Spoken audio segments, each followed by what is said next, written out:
There's this idea that deals have to be done in the offseason because so many players like to focus on the task at hand. JP Morosi on a Monday morning, but Vlad and the Blue Jays must have been close. $500 million, 14 years. This fires me up. What does this mean for the Blue Jays moving forward? Good morning.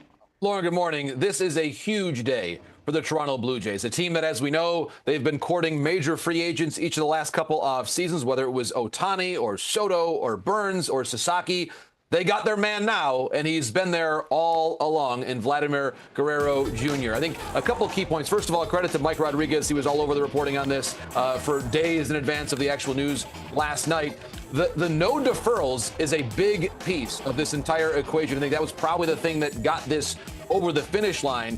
Vlad Jr. turned 26 less than a month ago, and there you see it, more than 3 times as big as the previous record-setting deal for the Toronto Blue Jays in George Springer. So they now have their man for the long term. I think in addition to it just being the win that this front office needed, Lauren, it shifts a bit of the time horizon for the organization to win going forward. Had the Jays struggled at the deadline or struggled in the next couple months, there would have been a lot of talk about Vlad potentially getting traded in July. Now that's not going to happen. They can focus on adding and augmenting to this core. Who knows what this means for Bo Bichette? As Robert said earlier, and I'm sure you'll get into later on, it's very good news, very good news indeed for Kyle Tucker, who now stands as the main bat available this winter. So I think for the Jays in their front office, I would expect a big and happy press conference next week once they're back home at Rogers Center, and something that Jays fans and Canadian fans overall desperately wanted to see happen. And we celebrate the person. Congratulations to a great kid. Some injury news, JP, out of Los Angeles. Blake Snell on the injured list with shoulder inflammation. They want to make sure he's right. They certainly have the luxury to do it. What's the future look like for him?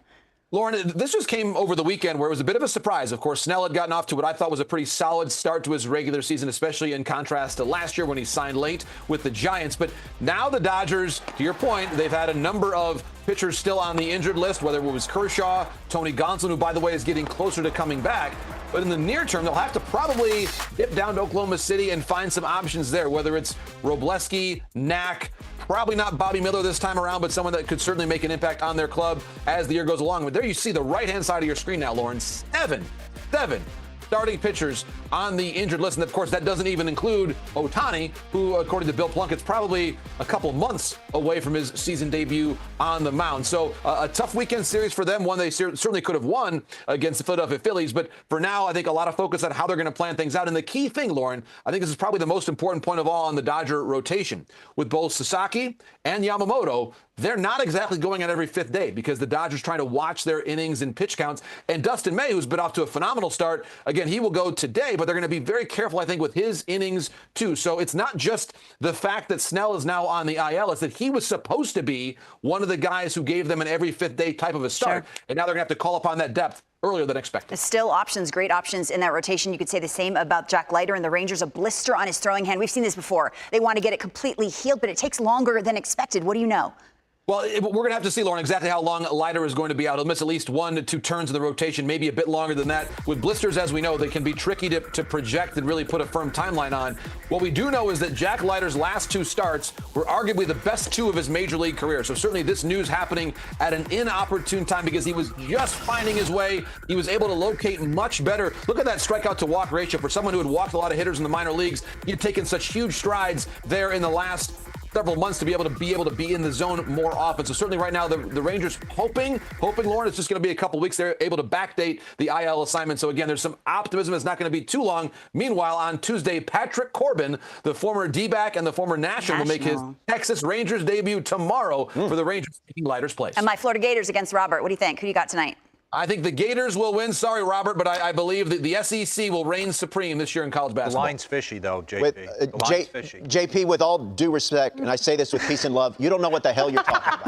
Why is the line by the way, one? Robert, as a loyal viewer of your show, I do know this. Once you say "with all due respect," you can say just about anything you want. What's the bet between the two of you? There's got to be something. We'll discuss that at the end of the show. Yeah, we've got to do something. Great stuff with JP Morosi. What? I love luminol. Don't luminol that. When teams get a franchise guy and a stud player gets his money, congratulations to Vlad Guerrero Jr. and the Toronto Blue Jays agreeing on a 14-year, $500 million contract. Debuted back in 2019, #1 prospect in the game, and this has been a constant question. No deferrals surrounding the franchise higher than Ohtani's. and the player. Yes. We're going to look at it where it ranks in terms of it. Third behind the two greats. Second guaranteed, of course, because certain contracts are deferred. Yeah. All offseason, we knew he set the deadline. He said February 18th. That's it. Because don't look at me like that. And what happened?